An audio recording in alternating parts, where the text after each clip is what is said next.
करतो की त्यांनी आमच्या मुलाला 2 शब्द मार्गदर्शन करावं।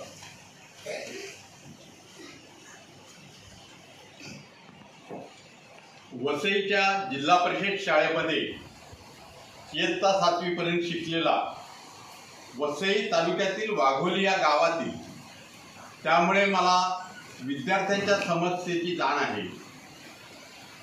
आपण पावसाळ्याच्या दिवसामध्ये या गळक्या शाळेमध्ये शिकत आहात आणि सगळ्यात आनंदाची गोष्ट म्हणजे, कौतुकास्पद गोष्ट म्हणजे, शीतल पाटील हे सोलापूरचे असले तरी ते आता आपल्या गावचे निवासी झाल्यासारखे आहेत।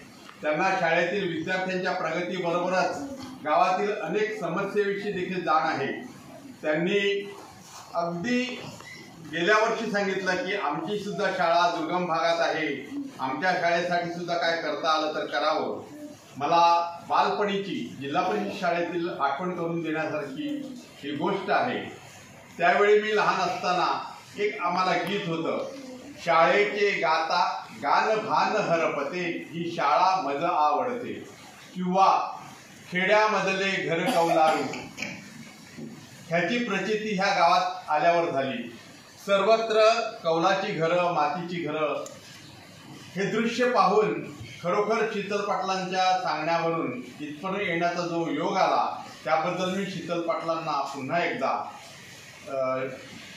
कौतुकास पात्र असल्याचं संबोधून आपल्या मुलांसाठी जिलेबी आणि बॅगा आणि बिस्किट आणले आहेत ते देण्यापूर्वी एका गोष्टीची मला आपणा सर्व विद्यार्थ्यांना प्रार्थना, विनंती किंवा आदेश असा करायचा आहे।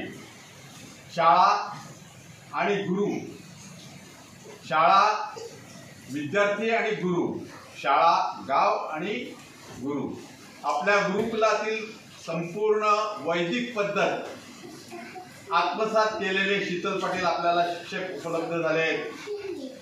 ह्याचा आपण सर्वांनी लाभ घेतला पाहिजे। एक गोष्ट इथे थोडक्यात सांगतोय, फार पूर्वी असंच पावसाळ्याच्या दिवसामध्ये सनातन काळामध्ये धौम्य ऋषीच्या आश्रमामध्ये शिकणाऱ्या अरुणीची गोष्ट आहे। आश्रमात शिकताना माणूस मोठा झाल्यावर, शिक्षा पूर्ण झाल्यावर गुरु ही त्यांची परीक्षा घेत असत आणि अशाच एकदा धो वाहणाऱ्या पावसामध्ये संध्याकाळच्या वेळी धौम्य ऋषी अरुणीला सांगतात, बाळ अरुणी, खूप पाऊस पडतोय आणि जंगलातील आपलं शेत वाहून गेलं असेल, काय करता येईल, जरा बघून येतोस का? गुरुची आज्ञा शिरसाबंद मानून अरुणी शेतावर गेला। बघतो तर बांध फुटलेला होता। माती, पाणी, दगड कितीही प्रयत्न केले तर बांध काय टिकत नव्हता। अशा अवस्थेमध्ये गुरुविषयी असलेलं प्रेम म्हणून अरुणीने सरळ त्या बांधावर झोपून गेले। तिचे धौम्य ऋषी रात्र झाली तरी अरुणी आला कसा नाही म्हणून कंदील हातात घेऊन त्याला शोधायला ते शेतावर आले। शेतावरही दिसत नाहीत म्हणून त्यांनी जोरजोराने बोलायला सुरुवात केली, बाळ अरुणी तू कुठे आहेस, बाळ अरुणी तू कुठे आहेस? आणि एका कोपऱ्यातून आवाज आला, गुरुजी मी इथे आहे। त्या दिशेने धौम्य ऋषी आले आणि अरुणीला पाहून, झोपलेल्या अवस्थेत पाहून, त्या थंडी वाऱ्यामध्ये कुडकुडत असणाऱ्या अरुणीला उठवलं आणि छातीशी धरलं आणि सांगितलं, अरे अरुणी, तू एवढं धाडस का केलं?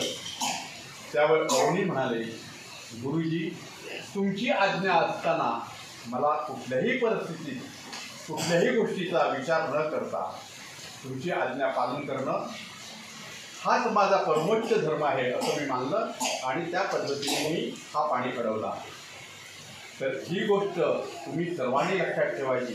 गुरुजी जेव्हा विद्यार्थ्यांना सांगतात तेव्हा त्यांच्या हितासाठी सांगतात, हे लक्षात ठेवायचं आणि अभ्यासावर जास्तीत जास्त लक्ष द्यायचं। धन्यवाद।